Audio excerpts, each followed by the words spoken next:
కాశీనగరం ప్రపంచంలోనే one of the oldest నగరం. ఈ కాశీనగరానికి 3 పేర్లున్నాయి. అవే కాశీ, వారణాసి మరియు బనారస్. ఈ 3 పేర్లతో ఈ మహానగరం పిలువబడుతుంది. మార్క్ ట్విన్ అనే ఒక ఇంగ్లీష్ రచయిత కాశీ గురించి Banaras is older than history, older than traditions, older than legends and twice of if we put together అని. దీని అర్థం ఏమిటి అంటే మన సాంప్రదాయాల కన్నా, మన చరిత్ర కన్నా, మన పురాణాల కన్నా కూడా కాశీ నగరం రెండింతలు పాతది. ఇప్పటి వరకు కూడా వారణాసి ఎప్పుడు పుట్టింది, ఎలా పుట్టింది అనేది ఎవరూ సరిగ్గా కనిపెట్టలేకపోయారు. ఇంత టెక్నాలజీ ఉన్నా సరే అది సాధ్యపడలేదు. కాశీ నగరంలో ప్రవహించే గంగా నదికి ఒక అద్భుతమైన శక్తి ఉంటుంది. అదేంటంటే ఎవరైతే కాశీలో చనిపోతారో వాళ్లను ఆ గంగాలో ముంచి అక్కడే దహనం చేస్తే చనిపోయిన వాళ్లకు మోక్ష కలుగుతుంది. మోక్ష అంటే మళ్లీ వాళ్ళకి ఇంకొక జన్మ ఉండదు అని. ఇక్కడ ప్రవహించే గంగా నదికి మన పాపాలను తొలగించే శక్తి ఉంటుంది. దాదాపు 3000 సంవత్సరాల నుండి ఈ నగరంలో సివిలైజేషన్ అండ్ లెర్నింగ్ ఉంది. అంటే 3000 సంవత్సరాల నుండి ఇక్కడ మనుషులు నివసిస్తున్నారు. కాశీ అనేది మన హిందూ కల్చర్కి, మన ఫిలాసఫీకి, మన ఆర్ట్స్కి, మన భక్తికి ఒక చెరగని గుర్తు. ఈ నగరం హిందువులకే కాదు, జైన మతస్థులకు కూడా చాలా పవిత్రమైనది. మన దేశంలో నుండి వచ్చిన గొప్ప రచయితలు లైక్ ప్రేమ్చంద్ గారు, తులసీదాస్ గారు, వీళ్ళంతా ఇక్కడ ఎన్నో గొప్ప రచనలు చేశారు. అందుకే వారణాసిని కల్చరల్ క్యాపిటల్ ఆఫ్ ఇండియా అని కూడా అంటారు. సంగీతం పుట్టింది ఇక్కడే, ఎన్నో రకాల నృత్యాలు పుట్టింది ఇక్కడే. ఆసియా ఖండంలోనే బిగ్గెస్ట్ యూనివర్సిటీ అయిన బెనారస్ హిందూ యూనివర్సిటీ ఉంది కూడా ఇక్కడే. ఆయుర్వేదం కూడా కాశీ నుండి వచ్చిందే. మహర్షి పతంజలి గారు ఇక్కడే ఎంతోమందికి యోగా మరియు ఆయుర్వేదాన్ని నేర్పించారు. మిమ్మల్ని ఆశ్చర్యపరిచే ఒక విషయం చెప్పాలా? కాశీలో మొత్తం 72,000 హిందూ ఆలయాలుండేవి. అండ్ మన బాడీలో ఉన్న నర్వ్స్ కూడా 72,000 ఉంటాయి. కానీ కాలక్రమేణా ఆ ఆలయాలన్నీ మాయమైపోయాయి. ఆర్కియాలజికల్ సర్వే ఆఫ్ ఇండియా ఇచ్చిన రిపోర్ట్ ప్రకారం ఎన్నో ఆలయాలు తవ్వకాల్లో బయటపడ్డాయి. మరి కాశీలో ఆలయాలన్నీ ఏమైపోయాయి? కాశీలో చనిపోతే మోక్ష ఎలా వస్తుంది? అసలు కాశీలో ఉన్న జ్యోతిర్లింగం మరియు శక్తిపీఠం యొక్క స్టోరీ ఏంటి?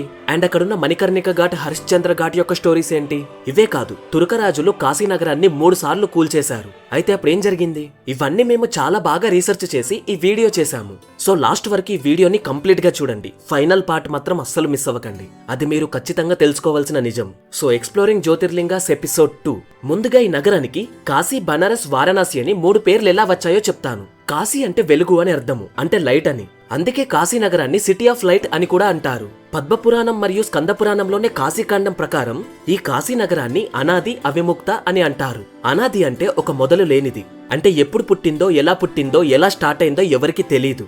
ఇంకా చెప్పాలి అంటే కాశీ నగరం సమయం కన్నా ముందు పుట్టిన నగరం.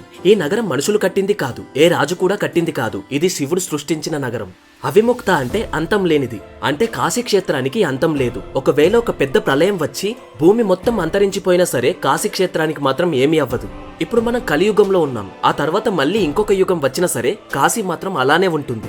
ప్రపంచమంతా అంతమైపోయినా సరే ఈ నగరం ఎప్పుడు వెలుగులు వెదజిల్లుతూనే ఉంటుంది. అందుకే ఈ నగరానికి కాశీ అని పేరు వచ్చింది. ఇక నెక్స్ట్ వారణాసి. మన ఉపనిషత్తులలో అండ్ అలాగే జైనుల గ్రంథాల్లో ఈ నగరం వారణాసి అని పిలువబడింది. ఈ పేరు ఎలా వచ్చింది అంటే ఈ ప్రాంతంలో గంగా నదితో పాటు మరో 2 ఉపనదులు కూడా గంగలో కలుస్తాయి. ఆ నదులే వరుణ మరియు అస్సి నది. ఈ 2 నదులను కలుపుకొనే వారణాసి అని పేరు వచ్చింది. కాశీ మరియు వారణాసి అని ఇలా 2 పేర్లు మన గ్రంథాల్లో చెప్పబడ్డాయి. ఇక నెక్స్ట్ బనారస్ లేదా బెనారస్. ఈ పేరుకి మన పురాణాలకి ఎలాంటి సంబంధం లేదు. ఈ పేరు బ్రిటిషర్స్ మరియు మూగల్స్ ద్వారా వచ్చిన పేరు. బ్రిటిషర్స్ కి మన దేశంలో ఉన్న ఎన్నో పేర్లు పలకడం తెలియక వాటిని వాళ్లకు నచ్చినట్టుగా మార్చుకున్నారు. అలానే వారణాసిని బెనారస్ చేశారు. ఇప్పటికీ కూడా మీరు పేరుని వింటూనే ఉంటారు. Benares railway station, Benares shopping malls, ఇలా చాలానే ఉన్నాయి. అయితే వారణాసి అనేది గవర్నమెంట్ ప్రకారం అఫీషియల్ నేమ్. కాశీ అనేది స్పిరిచువల్, అంటే ఆధ్యాత్మికంగా భక్తితో పిలువబడే పేరు. ఇక బనారస్ అనేది ఫారెన్ వాళ్ళు పాపులర్ చేసిన పేరు. ఇదండి ఈ పేర్ల వెనుక ఉన్న చరిత్ర. ఇప్పుడు మీకు కాశీలో ఉన్న మెయిన్ ఆలయం గురించి ఎక్స్ప్లెయిన్ చేస్తాను. కాశీలో ఇప్పటి వరకు అంటే ప్రెసెంట్ 23,000 ఆలయాలున్నాయంట. వాటన్నిటి గురించి ఎక్స్ప్లెయిన్ చేయాలి అంటే నా జీవితకాలం సరిపోదు. కానీ మెయిన్ టెంపుల్స్ గురించి, ఆ ఆలయాల బ్యాక్ స్టోరీస్ గురించి మాత్రం మీకు చెప్తాను. ముందుగా కాశీలో ఉన్న 12 జ్యోతిర్లింగాల్లో ఒకటైన విశ్వనాథేశ్వర జ్యోతిర్లింగం గురించి చెప్తాను. అయితే ఆల్రెడీ అరుణాచలం వీడియో చూసిన వారికి ఈ స్టోరీ తెలిసే ఉంటుంది. అయినా సరే ఈ స్టోరీ చెప్తాను, బికాస్ ఈ స్టోరీ అర్థమవుతేనే మీకు కాలభైరవుని గురించి కూడా అర్థమవుతుంది. మన పురాణాల ప్రకారం ఒకరోజు బ్రహ్మదేవుడు మరియు విష్ణుమూర్తి ఇద్దరు సమావేశం అవుతారు. అప్పుడు బ్రహ్మదేవుడు ఈ సృష్టిని పుట్టించింది నేనే, సో నేనే నీకంటే గొప్పవాడిని అని అంటాడు. ఇక విష్ణుమూర్తి ఈ సృష్టిని నడిపిస్తుంది నేనే, సో నీకంటే నేనే గొప్పవాడిని అని అంటాడు. అలా వాళ్ళిద్దరి మధ్య వైరం పెరిగిపోతుంది. అప్పుడు వాళ్ళిద్దరి మధ్య తీర్పు చెప్పడానికి అక్కడికి పరమశివుడు వస్తాడు. ఆయన వీళ్ళిద్దరి కళ్ళ ముందే వెలుగులు విదజిమ్మే ఒక పెద్ద శివలింగం లాగా మారుతాడు. అలా శివలింగంలా మారిన తర్వాత శివుడు వాళ్ళిద్దరికి ఒక పోటీ పెడతాడు. ఆ పోటీలో ఎవరు గెలిస్తే వాళ్లే గొప్ప అని చెప్తాడు. అప్పుడు వాళ్ళు ఆ పోటీ ఏంటి అని శివుణ్ణి అడగగా అప్పుడు శివుడు, ఇక్కడ నేను లింగంలా మారాను, మీలో నా ఆది మరియు నా అంతం అంటే శివలింగం ఎక్కడ మొదలైంది ఎక్కడంతమైంది, సింపుల్ గా స్టార్టింగ్ పాయింట్ మరియు ఎండ్ పాయింట్ ఎవరైతే ముందుగా కనిపెడతారో వాళ్లే గొప్ప అని చెప్తాడు. ఇక వెంటనే విష్ణుమూర్తి వరాహ అవతారం ఎత్తి పాతాలన్నీ తవ్వుకుంటూ వెళ్తాడు. ఆ లింగం ఎక్కడ ఎండ్ అవుతుందో అని వెతుకుతాడు. అలాగే బ్రహ్మదేవుడు తన హంసవాహనాన్ని ఎక్కి పైకి వెళ్తూ ఆ లింగం ఎక్కడ మొదలైందో అని చూస్తాడు. అలా వాళ్ళిద్దరూ కొన్ని వేల సంవత్సరాల పాటు వెతికినా సరే ఆ లింగం ఎక్కడ మొదలైంది ఎక్కడంతమైంది అనేది దొరకదు. ఇంకా అప్పుడు విష్ణుమూర్తి నా వల్ల అవ్వట్లేదు అని శివుని దగ్గరికి వచ్చేసి నిజం ఒప్పుకుంటాడు. బ్రహ్మదేవుడు మాత్రం ఇంకా రావట్లేదు. ఇక బ్రహ్మదేవునికి కూడా ఎంత వెతికినా స్టార్టింగ్ పాయింట్ దొరకట్లేదు. అప్పుడు పైనుండి పడుతున్న ఒక కేతకి పువ్వుని చేతిలో పట్టుకుని నువ్వు శివలింగం ఎక్కడ మొదలైందో చూసావా అని బ్రహ్మదేవుడు అడుగుతాడు. అప్పుడు ఆ పువ్వు నేను ఈ లింగం పైనుండే కింద పడుతున్నాను, మీరక్కడికి చేరుకోవాలి అంటే ఎన్నో లక్షల సంవత్సరాలు ఇలానే ప్రయాణిస్తూ ఉండాలి అని చెప్తుంది. ఇక బ్రహ్మదేవుడు నా వల్ల కాదు అని అనుకోని ఆ పువ్వుకి నేను శివలింగం యొక్క ఆదిని చూశాను అని నాకు సాక్ష్యం చెప్పు అని అడిగి ఆ పువ్వుని కిందకు తీసుకొస్తాడు. అప్పటికే అక్కడ విష్ణుమూర్తి కూడా ఉంటాడు. ఇక బ్రహ్మదేవుడు శివునితో నేను ఈ లింగం మొదల్ని చూశాను, కావాలంటే ఈ పువ్వును అడగండి సాక్ష్యం చెప్తుంది అని అంటాడు. ఆ పువ్వు కూడా నిజంగానే చూశాడు అని చెప్తుంది. ఇక శివునికి బ్రహ్మదేవుని మీద ఆ పువ్వు మీద చాలా కోపం వస్తుంది. ఆ పువ్వుని నువ్వు నా పూజలకు ఇప్పటి నుండి పనిచేయవు అని శపిస్తాడు. అయితే శివుడు మారిన లింగం వెలుగులు విదజిల్లుతున్నప్పుడు ఆ వెలుగు భూమి మీద ఉన్న కొన్ని ప్లేసెస్ లో పడింది. ఆ ప్లేసెస్ లోనే కాశీ క్షేత్రం కూడా ఒకటి. ఇంకా వెలుగు పడ్డ చోటే స్వయంభూ శివలింగం వెలిసింది. ఈ లింగమే కాశీ విశ్వనాథేశ్వర జ్యోతిర్లింగం. అయితే మీకు ఒక డౌట్ రావచ్చు, ఇదే వెలుతురు అరుణాచలంలో కూడా పడింది కదా, అరుణాచలంలోని లింగం ఎందుకు అగ్నిలింగంలా మారింది, ఇక్కడ లింగం ఎందుకు జ్యోతిర్లింగంలా మారింది అని. ఈవెన్ నాకు కూడా అదే డౌట్ వచ్చి చాలా రీసెర్చ్ చేశాను, కానీ నాకు ఆన్సర్ దొరకలేదు. మీకు తెలిస్తే కింద కామెంట్ చేయండి. అయితే నాకు అనిపించింది ఏంటి అంటే అగ్ని అన్న, జ్యోతి అన్న, వెలుగు అన్న ఇవి మూడు లైటే కదా, అందుకే సేమ్ స్టోరీ అనుకుంటా. ఇది నా అభిప్రాయం మాత్రమే. ఇదండి కాశీ విశ్వనాథేశ్వరి జ్యోతిర్లింగం యొక్క స్టోరీ. ఇప్పుడు కాశీ అనగానే మనకు ముందుగా గుర్తు వచ్చేది కాలభైరవుడు. అసలు ఈ కాలభైరవుడు కాశీ క్షేత్రానికి ఎలా వచ్చాడు? స్కంద పురాణం, శివపురాణం మరియు కొన్ని తంత్రాల ప్రకారం ఈ స్టోరీ కూడా పైన చెప్పిన కథకే కనెక్ట్ అయి ఉంటుంది. అయితే బ్రహ్మదేవుడు అబద్ధమాడిన తర్వాత శివునికి విపరీతమైన కోపం వచ్చి కాలభైరవునిలాగా ఉగ్ర రూపంలో అవతరించి తన చేతితో 5 తలలు గల బ్రహ్మదేవుని యొక్క పొగరు వంచడానికి ఒక తలను పగలగొడతాడు. అలాగే బ్రహ్మదేవుణ్ణి నీకసలు భూలోకంలో ఎవరు గుడి కట్టరు మరియు నిన్నెవరు పూజించరు అని శపిస్తాడు. అందుకని బ్రహ్మదేవునికి భూలోకంలో ఎక్కువ గుడులుండవు. ఇక ఏదేమైనా సరే కాలభైరవుడు బ్రహ్మదేవుని తల పగలగొట్టాడు అంటే అది బ్రహ్మహత్య అనే అర్థం. ఆ బ్రహ్మహత్య అనేది చాలా పెద్ద పాపం. అయితే ఈ దోషం నుండి ఎలా బయటపడాలి అని కాలభైరవుడు తను తీసేసిన బ్రహ్మదేవుడి తలకాయ పుర్రెను పట్టుకొని ముల్లోకాలు మొత్తం తిరగడం మొదలుపెట్టారు. అలా ఆయన తిరుగుతూ తిరుగుతూ కాశీపట్టణానికి రాగానే ఆయన చేతిలో ఉన్న పుర్రె కింద పడిపోతుంది. అంటే దాని అర్థం బ్రహ్మహత్య చేసినందుకు కాలభైరవుడు కాశీకి రాగానే ఆ దోషం పోయింది అని. ఇక కాలభైరవుని దోషం పోగానే ఇక శివుడు కాలభైరవుణ్ణి కాశీకి కాపరిగా ఉండమని చెప్పాడు. అప్పటి నుండే కాలభైరవుడు కాశీకి క్షేత్రపాలకుడయ్యాడు. కాలభైరవలో కాల అంటే నల్లని అని ఆర్ టైం అని మీనింగ్, భైరవ అంటే ప్రొటెక్టర్ అంటే క్షేత్రాన్ని కాపాడేవాడు అని. ఇక ఆ క్షేత్రానికి ఆయన పాలకుడైనప్పటి నుండి ఆయన పర్మిషన్ లేకుండా ఎవరూ లోపలికి రాలేరు. ఎముడైనా సరే కాలభైరవుని దాటి లోపలికి రాలేడు. మనం కాశీలోకి వెళ్తున్నామంటే ఆయన ఆజ్ఞ ఉంటేనే వెళ్తున్నాము అని అర్థం. ఎవరైనా కాశీకి వెళ్తే ఆయన చేసిన కర్మను కాలభైరవుడు రికార్డ్ చేసుకుంటాడు. ఇక లోపలికి వెళ్ళగానే వాళ్ళకి శివయ్య ఇంకొక జన్మంటూ లేకుండా మోక్ష కలిగిస్తాడు. ఇదే అంటే కాలభైరవుని కథ. ఇక మోక్ష అంటున్నాను కదా, అయితే శివుడే స్వయంగా మనుషులకు మోక్షలా కలిగిస్తాడు. ఇది తెలియాలి అంటే మీకు అవిముక్తేశ్వర గురించి తెలియాల్సిందే. అవిముక్తేశ్వర, ఈ అవిముక్తేశ్వర లింగం కూడా విశ్వనాథుని గుడిలోనే ఉంటుంది. అయితే ఈ లింగం కూడా కాశీలో వన్ ఆఫ్ ద మెయిన్ లింగం. ఖచ్చితంగా ఈ లింగం గురించి మీరు తెలుసుకోవాలి. కాశీఖండం ప్రకారం ఒకసారి విష్ణుమూర్తి శివుని దగ్గరికి వచ్చి మనుషులకు మోక్ష దొరకాలి అంటే మళ్ళీ జన్మంటూ లేకుండా ఉండాలి అంటే ఏదైనా క్షేత్రం ఉందా అని అడుగుతాడు. అప్పుడు శివుడు భూలోకంలో కాశీ అనే ఒక పట్టణంలో మనుషులకు మోక్షను ప్రసాదించడానికి ఆల్రెడీ ఒక ఆలయం ఉంది. అదే అవిముక్తేశ్వర ఆలయం. నేను ప్రళయం వచ్చినా సరే, భూమి మొత్తం అంతరించిపోయినా సరే ఈ కాశీ క్షేత్రంలోనే ఉంటాను. నేను కాశీలో అవిముక్తేశ్వర రూపంలో స్వయంగా వెలిశాను. నేను కాశీలో చనిపోయిన వారికి మోక్షను ప్రసాదిస్తాను అని విష్ణుమూర్తికి చెప్తాడు. అప్పుడు విష్ణుమూర్తి ఒక మనిషి ఎంత చెడ్డవాడైనా సరే, ఎన్ని చెడ్డ కర్మలు చేసినా సరే అతనికి కూడా మోక్ష ఇస్తావా అని అడుగుతాడు. ఇక శివుడు అవును ఇస్తాను. కాశీలో ఎవరైతే మరణిస్తారో వాళ్ళ చెవిలో నేనే స్వయంగా తారక మంత్రాన్ని చదువుతాను అని చెప్తాడు. తారక మంత్రం అంటే చనిపోయినప్పుడు మన వాళ్ళు మన చెవిలో రామరామ అని చదువుతారు. అయితే కాశీకి వెళ్ళినప్పుడు ఈ తారక మంత్రాన్ని స్వయాన శివుడే మన చెవిలో చదువుతాడు. ఇక ఒక మనిషి మోక్ష పొందాలి అంటే కొన్ని జన్మల పాటు తపస్సు చేయాలి. కానీ కాశీ క్షేత్రంలో మాత్రం చనిపోయి దహనమైతే చాలు ఆ మనిషికి మోక్ష కలుగుతుంది. యముడు కూడా కాశీలోకి ఎంటర్ అవ్వలేడంట. దేవాది దేవతలు కూడా వచ్చి కాశీక్షేత్రంలో అవిముక్తేశ్వరునికి పూజలు చేస్తారు అని కాశీకాండలో చెప్పబడింది. అయితే మీకు ఒక ఇంపార్టెంట్ విషయం చెప్పాలి. కాశీలో విశ్వనాథుని జ్యోతిర్లింగం ఏర్పడటానికన్నా ముందే అక్కడ అవిముక్తేశ్వర లింగం ఏర్పడింది. అవిముక్తేశ్వర అంటే అర్థం శివుడు ఎప్పుడు ఇక్కడే ఉంటాడు అని. ఇంకో ఇంపార్టెంట్ విషయం ఏమిటి అంటే స్కంద పురాణంలోని కాశీకాండంలో అవిముక్తేశ్వర గురించి చెప్పబడింది. శివపురాణం మరియు లింగ పురాణంలో జ్యోతిర్లింగం గురించి చెప్పబడింది. అయితే కాశీఖండం ప్రకారం ముందుగా వెలిసిన అవిముక్తేశ్వర లింగమే మొదటిగా జ్యోతిర్లింగం అంట. ఆ తర్వాత శివుడు మళ్ళీ విశ్వనాథేశ్వరులాగా జ్యోతిర్లింగంలో వెలిశాడు. ఎవరైతే ఏంటి ఇద్దరు ఆ పరమశివుడే. అయితే ఎవరైతే అవిముక్తేశ్వర ఆలయం దగ్గర ఒక చిన్న పుణ్యమైన చేస్తారో వాళ్ళకి ఎంతో పెద్ద ఫలితం దక్కుతుందంట. అవిముక్తేశ్వరుడు విశ్వనాథుడు ఇద్దరు ఒకే ఆలయంలో ఉంటారు. అవిముక్తేశ్వరుడు మోక్షాన్ని ప్రసాదిస్తే విశ్వనాథుడు వరాలు ప్రసాదిస్తాడంట. ఒక్క కాశీక్షేత్రంలోనే 1,00,000కు పైగా లింగాలున్నాయంట. దాని గురించి కూడా చెప్తాను. ప్రళయం వచ్చినా సరే కాశీక్షేత్రానికి మాత్రం ఏమీ అవ్వదు అని ఎందుకంటారో తెలుసా? కాశీనగరం అనేది సాక్షాత్తు ఆ పరమశివుడి త్రిశూలం పైనే ఉందంట. అందుకే కాశీకి అన్ని శక్తులున్నాయంట. అయితే శ్రీశైలం వీడియోలో నేను ఒక మాట చెప్పాను. భారతదేశంలో ఒక జ్యోతిర్లింగం మరియు ఒక శక్తిపీఠం ఓన్లీ శ్రీశైలంలో మాత్రమే కలిసి ఉన్నాయి, ఇంకెక్కడ లేవు అని చెప్పాను. సో చాలా మంది కాశీలో జ్యోతిర్లింగం మరియు శక్తిపీఠం కూడా కలిసే ఉన్నాయి అని కామెంట్ చేశారు. అయితే ఇక్కడ విషయం ఏంటి అంటే శ్రీశైలంలో ఒకటే ప్రహరీ గోడ లోపల అంటే ఒకే బౌండరీలో జ్యోతిర్లింగం మరియు శక్తిపీఠం కలిసి ఉన్నాయి. అంటే ఒకేసారి 2 దర్శనాలు అవుతాయి. కానీ కాశీలో అలా కాదు. ఒకే బౌండరీలో 2 ఆలయాలు లేవు. శక్తిపీఠానికి మరియు జ్యోతిర్లింగానికి 250 మీటర్ల దూరం ఉంటుంది. అయితే కాశీలో శక్తిపీఠం కూడా ఉంది. ఆ శక్తిపీఠమే విశాలాక్షి శక్తిపీఠం. ఈ శక్తిపీఠాలు ఎలా ఏర్పడ్డాయని కూడా నేను శ్రీశైలం వీడియోలో ఎక్స్ప్లెయిన్ చేశాను. బట్ మళ్ళీ షార్ట్ గా చెప్తాను. పూర్వం దక్ష ప్రజాపతి అనే ఒక రాజు ఉండేవాడు. ఆయన కూతురు పేరే దాక్షాయిని. ఆమెను సతీదేవి అని కూడా పిలుస్తారు. అయితే సతీదేవి శివుణ్ణి ప్రేమించి పెళ్లి చేసుకుంటుంది. కానీ ఆ పెళ్లి మాత్రం దక్షునికి ఇష్టం ఉండదు. అయినా సరే సతీదేవి చేసుకుంటుంది. ఇక అప్పటి నుండి దక్షునికి సతీదేవి మరియు శివుడు అంటే పడదు. ముఖ్యంగా శివుడు అంటే దక్షునికి అస్సలే నచ్చదు. ఒకరోజు దక్షుడు ఒక మహాయజ్ఞాన్ని ఏర్పాటు చేస్తాడు. అందులో భాగంగానే అందరూ దేవాది దేవతలకి ఆహ్వానం అందిస్తాడు.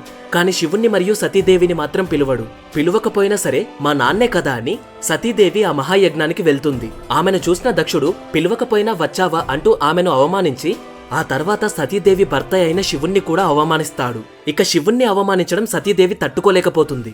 వెంటనే అక్కడే ఉన్న మంటలో దూకి సతీదేవి మరణిస్తుంది. ఈ విషయం శివునికి తెలుస్తుంది. ఇక శివుడు ఆ చోటకి వచ్చి సతీదేవిని పట్టుకొని ఏడుస్తాడు. దేవి దేహాన్ని తన చేతుల్లో మోస్తూ ప్రపంచమంతా తిరుగుతూ ప్రళయ తాండవం చేస్తాడు. ఆయన తాండవం చూసి ఒక్కొక్కరు భయపడతారు. ముల్లోకాలు ఆల్రెడీ బ్యాలెన్స్ తప్పిపోతాయి. ఇక శివుడు ఇలానే ఉంటే ముల్లోకాలకే ముప్పు అని సతీదేవి దేహంపైకి విష్ణుమూర్తి తన సుదర్శన చక్రాన్ని విసురుతాడు. ఆ చక్రం దాటికి దేవి యొక్క దేహం 51 ముక్కలై భూలోకంలో ఒక్కొక్క బాడీ పార్ట్ ఒక్కొక్క దగ్గర పడుతుంది. అలా కాశీలో దేవి యొక్క కన్ను మరియు చెవికమ్మ అంటే ఇయర్ రింగ్ పడుతుంది. అందుకే ఈ శక్తిపీఠానికి విశాలాక్షి అనే పేరు వచ్చింది. విశాలాక్షి అంటే పెద్ద కన్నులు కలవారు అని. ఇదే అండి కాశీలో ఉన్న విశాలాక్షి అమ్మవారి శక్తిపీఠం యొక్క స్టోరీ. హోప్ మీకు అర్థమైంది అనుకుంటున్నాను. ఇక ఇప్పుడు కాశీక్షేత్రంలో ఉన్న కొన్ని ఇంపార్టెంట్ ప్లేసెస్ గురించి చెప్తాను. ఇవి చాలా ఇంట్రెస్టింగ్ గా ఉంటాయి. ఖచ్చితంగా లాస్ట్ వరకు వినండి. First one is the most awaited Manikarnika Ghat. Manikarnika ఘాటికి కాశీలో ఒక ప్రాముఖ్యత ఉంది. ఈ ఘాటికి వెళ్ళాలి అంటే నిజంగా ధైర్యం మరియు అదృష్టం రెండూ ఉండాలి. ఎందుకో తెలుసా? ఈ మణికర్ణిక ఘాట్ లో ప్రతిరోజు 100 నుండి 150 శవాలను దహనం చేస్తారు. ఎవరైతే రేపు మాపో చనిపోతా అనుకునే వాళ్ళు ఉంటారు కదా, వాళ్లను వాళ్ళ చుట్టాలు కాశీనగరానికి తీసుకువస్తారు. ఇక మనిషి కాశీలో చనిపోతే ఆయనకు మోక్షం లభిస్తుంది. అసలు ఈ మణికర్ణిక ఘాట్ కథేంటో చెప్తాను వినండి. ఈ ఘాటికి 2 స్టోరీస్ ఉన్నాయి. మొదటిది, ఎప్పుడైతే సతీదేవి అవయవాలు ఒక్కొక్క చోట పడతాయో అప్పుడు దేవి యొక్క చెవిపోగు అంటే ఇయర్ రింగ్ ఈ ప్రాంతంలో పడింది. అప్పుడే ఈ ఘాట్ ఏర్పడింది. అందుకే ఈ ఘాటికి మణికర్ణిక అని పేరు పెట్టారు. మణికర్ణిక అంటే చెవికమ్మ అని అర్థం. అయితే రెండో స్టోరీ ఏంటి అంటే కాశీఖండం ప్రకారం విష్ణుమూర్తి కాశీ నశించిపోకుండా ఉండటానికి, కాశీని కాపాడటానికి శివునికి తపస్సు చేస్తాడు. ఆ తపస్సు ఫలించి శివపార్వతులు కాశీలోకి వస్తారు. ఇక విష్ణుమూర్తి తవ్విన ఆ కొలనులో వాళ్ళిద్దరూ స్నానం చేసినప్పుడు శివుని యొక్క చెవిపోగు అంటే మణికర్ణం అందులో పడిపోతుంది. అందుకే ఈ ఘాటికి మణికర్ణిక ఘాట్ అని పేరు వచ్చింది. ఈ మణికర్ణిక ఘాట్ ని మహాశ్మశాన వాటిక అని కూడా పిలుస్తారు. ఆల్రెడీ చెప్పినట్టుగానే ఈ ఘాట్ లో 100 నుండి 150 శవాల వరకు ప్రతిరోజు దహనమవుతాయి. అలా సంవత్సరానికి 30 నుండి 50,000 మంది ఇక్కడ దహనమవుతారు. ఈ ప్రాసెస్ ఎలా జరుగుతుంది అంటే ముందుగా శవాన్ని గంగానదిలో స్నానం చేయించి మణికర్ణిక ఘాట్కి తీసుకువచ్చి ఇక్కడున్న క్షితిపై పడుకోబెడతారు. అయితే ఈ ఘాట్ దగ్గర 3000 సంవత్సరాల నుండి వెలుగుతున్న ఒక మహాజ్యోతి ఉంటుంది. ఆ జ్యోతిలో నుండే నిప్పుని తీసుకువచ్చి క్షితిని అంటిస్తారు. ఆ తర్వాత హస్తికలను గంగానదిలో కలుపుతారు. ఆల్రెడీ వీడియో లెంత్ అయింది. నెక్స్ట్ పార్ట్ లో మిగతా ఘాట్స్ గురించి ఎక్స్ప్లెయిన్ చేస్తాను. ఇప్పుడు కాశీ గురించి ఇంకొన్ని విషయాలు చెప్తాను. ఒకప్పుడు కాశీలో 72,000 ఆలయాలు ఉండేవంట. అందులో ఎక్కువ శివునాలయాలే ఉండేవి. కానీ ఇప్పుడు కాశీలో 23,000 ఆలయాలే ఉన్నాయి అని అంచనా. అయితే మరి మిగతా ఆలయాలు ఏమైపోయినట్టు? ఎటు పోలేదు, అన్ని ఉన్నాయి. మనకి మొత్తం 4 యుగాలున్నాయి. ఇలా ప్రతి యుగంలోనూ కాశీనగరం ఉంది. అలా కోట్ల సంవత్సరాల నుండి కాశీనగరం ఇంకా ఉంది. అయితే అప్పటి నుండి భూమి మీద ఎన్నో ప్రళయాలు సంభవించాయి. అలా ప్రళయాలు సంభవించినప్పుడు కాశీనగరం భూగర్భంలోకి వెళ్లిపోయింది. అలా వేల ఆలయాలు ఇప్పటికీ భూగర్భంలో ఉన్నాయి. అయితే భూగర్భంలో ఈ ఆలయాలన్నీ లేయర్స్ లాగా ఉన్నాయి. ఫర్ ఎగ్జాంపుల్, ఒక 4 అంతస్తుల ఇల్లును గనక తీసుకుంటే ఒక్కొక్క ఫ్లోర్ కి మధ్యలో స్లాబ్స్ ఉంటాయి. మళ్ళీ ఆ స్లాబ్ పైన ఇంకొక ఫ్లోర్ ఉంటుంది. సేమ్ కాశీలో కూడా ఒక ఆలయం పైన ఇంకొక ఆలయం ఉంటుంది. అంటే ఒక ఆలయం భూగర్భంలోకి వెళ్లిపోయిన తర్వాత పైన మళ్ళీ భూమి ఏర్పడింది. ఆ తర్వాత మళ్ళీ భూమి మీద ఇంకొక ఆలయం ఏర్పడింది. ఇలా లేయర్స్ లాగా ఆలయాలు ఇప్పటికీ ఉన్నాయి. మరి అలా ఉన్నాయని ప్రూఫ్ ఏంటి అంటారా? కాశీలో ఆర్కియాలజీ డిపార్ట్మెంట్ వాళ్ళు జరిపిన తవ్వకాలు. వాళ్ళొకసారి కాశీలో తవ్వకాలు జరిపినప్పుడు ఒక ఆలయం బయటపడింది. అలానే తవ్వుకుంటూ పోతే దాని కింద ఇంకొక ఆలయం కూడా బయటపడింది. మళ్ళీ ఆ ఆలయం కింద ఇంకొక ఆలయం. అండ్ ఈవెన్ ఇప్పటికీ కూడా కాశీలో తవ్వకాలు జరిగినప్పుడు ఆలయాలు బయటపడుతున్నాయి. ఇదే కాశీ యొక్క గొప్పతనం. అయితే ఇప్పటి వరకు నేను చెప్పినవి అన్ని వేల కోట్ల సంవత్సరాల కింద జరిగినవి. కానీ ఇప్పుడు చెప్పబోయేది మాత్రం ఈ పాస్ట్ 1000 సంవత్సరాల మధ్యలో జరిగినదే. ఇప్పుడు చెప్పేది చాలా జాగ్రత్తగా వినండి. మ్యాటర్ ఏంటి అంటే కాశీలో కూల్చబడిన ఆలయాలు. జాగ్రత్తగా వినండి. కాశీలోని ప్రధాన ఆలయం అంటే విశ్వనాథేశ్వరుని ఆలయం 1194 నుండి 1777 వరకు పలుమార్లు తుర్కరాజుల చేత కూల్చబడింది. మొదటిసారి 1194లో కుతుబుద్దీన్ ఐబక్ అనే అతను కాశీలోని విశ్వనాథుని ఆలయాన్ని కూల్చేశాడు. ఆ తర్వాత మళ్లీ 1236 నుండి 1240 కాలంలో రజియా సుల్తాన్ పాలనలో కూడా కూల్చబడింది. అప్పుడే కాశీలో ఒక మసీదును కూడా నిర్మించారు. ఆ తర్వాత 1436 నుండి 1458 మధ్యలో షర్కీ కింగ్స్ ఆఫ్ జాన్పూర్ అనే వాళ్ళు కూడా ఆలయాన్ని కూల్చారు. ఇక తర్వాత ఢిల్లీ సుల్తాన్ల నుండి బెదిరింపులు వచ్చాయి, కాశీ ఆలయాన్ని కూల్చేస్తాము అని. వాళ్ళు ఆలయాలను కూల్చిన ప్రతిసారి హిందువులు మళ్లీ ఆ ఆలయాలను నిర్మించారు. ఆ తర్వాత మళ్లీ 14 నుండి 15వ శతాబ్దం మధ్యలో సికిందర్ లోధి అనే ఒక తుర్కరాజు మళ్లీ కాశీలోని ప్రాముఖ్యమైన ఆలయాలను కూల్చేశాడు. ఇక 1585లో రఘునాథ్ పండిత్ అనే రాజు మళ్లీ విశ్వనాథేశ్వరుని ఆలయాన్ని కట్టించారు. ఇక నెక్స్ట్ ఔరంగజేబులు 1669లో మన విశ్వనాథేశ్వరుని ఆలయాన్ని కూల్చేసి ఆ ప్లేస్ లోనే జ్ఞాన్వాపి మసీదుని కట్టారు. ఇప్పటికీ కూడా జ్ఞాన్వాపి మసీద్ యొక్క గోడకు హిందూ ఆర్కిటెక్చర్ ఉంటుంది. అయితే ఔరంగజేబు ఆలయాన్ని కూల్చేసి కేవలం ఒక గోడను మాత్రమే మిగిల్చాడు. ఇది కూడా హిందువులకు వార్నింగ్ ఇవ్వడానికి. అయితే ఆ మసీదుకి జ్ఞాన్వాపి అనే పేరు ఎందుకు పెట్టారు అంటే మన ఆలయం పక్కనే ఒక బావి ఉండేది. ఆ బావి పేరు జ్ఞాన్వాపి. అందుకే మసీదుకి కూడా జ్ఞాన్వాపి అని పేరు పెట్టుకున్నారు. అయితే వాళ్ళు ఆలయాలను కూల్చేసినప్పుడు ఆ లింగాలను వాళ్ళ బారి నుండి కాపాడటానికి అక్కడున్న హిందువులు ఆ లింగాలను తీసుకువెళ్లి జ్ఞాన్వాపి బావిలో దాచిపెట్టారు. ఇక మళ్ళీ 1725 నుండి 1795లో అహియాబాయ్ హోల్కర్ అనే ఒక రాణి మళ్లీ ఆలయాన్ని కట్టించి అందులో లింగ ప్రతిష్ఠ చేశారు. చాలా మంది లోకల్స్ ఆ బావిలో దాచిపెట్టిన లింగాన్ని మళ్లీ ప్రతిష్ఠించారు అని చెప్తే, ఇంకొందరు మాత్రం ఆ బావిలోని లింగాలు ఇప్పటికీ అలానే ఉన్నాయి అని అంటారు. అయితే ఈ జ్ఞాన్వాపి మసీదుని కూల్చివేయాలి అనే కేసు ఎప్పటి నుండో కోర్టులో రన్ అవుతూనే ఉంది. దానికి గొప్ప సాక్ష్యాలు కూడా ఉన్నాయి. హిందువులు కోర్టులో 839 పేజెస్ ఉన్న ఒక రిపోర్ట్ ని సబ్మిట్ చేశారు. అయితే ఇప్పటికీ కూడా ఆ బావిలో లింగం ఉంది అని చాలా మంది చెప్తున్నారు. ఈవెన్ ఆర్కియాలజికల్ సర్వే వాళ్ళు కండక్ట్ చేసిన ఫోటోగ్రాఫ్స్ లో బావిలో లింగం లాంటి ఆకారం కూడా కనిపించింది అని ఆర్టికల్స్ వచ్చాయి. ఇప్పుడు నేను మీకు కొన్ని ఫొటోస్ చూపిస్తాను. ఇవన్నీ జ్ఞాన్వాపి మసీద్ దగ్గర తవ్వకాల్లో బయటపడినవే. ఇవన్నీ విగ్రహాలే, ఇవన్నీ డ్యామేజ్ అయినవే. మీకు కావాలనుకుంటే వీడియోని పాస్ చేసుకొని చూడండి.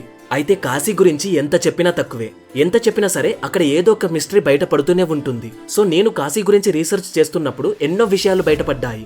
కానీ అవన్నీ ఒకే వీడియోలో చెప్పడం వీలు కాదు. మీకు ఘాట్స్ లో కేవలం మణికర్ణిక ఘాట్ గురించే చెప్పాను. అలా కాశీలో హరిశ్చంద్ర ఘాట్ అని, అస్సీ ఘాట్ అని, దశ్వమేధ ఘాట్ అని ఇంకా 80 ఘాట్స్ ఉన్నాయి. ప్రతి ఘాట్కి ప్రతి ఆలయానికి ఒక్కొక్క స్టోరీ ఉంది. సో ఇవన్నీ చెప్పాలి అంటే ఒక వీడియోలో సరిపోదు. మీరు పార్ట్ 2 అని కామెంట్ చేయండి, నెక్స్ట్ వీడియో చేస్తాను. మేము చాలా రీసెర్చ్ చేసి 12 జ్యోతిర్లింగాల యొక్క సిరీస్ చేస్తున్నాము. ఈవెన్ ఇండియన్ హిస్టరీ గురించి కూడా రీసెర్చ్ చేస్తున్నాము. సో మా రీసెర్చ్ గనక మీకు నచ్చితే వీడియోని లైక్ చేసి షేర్ చేయండి. అండ్ అలాగే మీకు నచ్చింది కింద కామెంట్ చేయండి. అలా మాకు కూడా రీచ్ వస్తుంది. మీకు ఒకవేళ ఫ్రీ బుక్స్ గనక చదవాలి అనుకుంటే మన టెలిగ్రామ్ ఛానల్లో జాయిన్ అవ్వండి. కింద డిస్క్రిప్షన్ లో మరియు కామెంట్ సెక్షన్ లో లింక్ పెడతాను. సో ఇది గైస్ ఇవాళ వీడియో. Thanks for watching.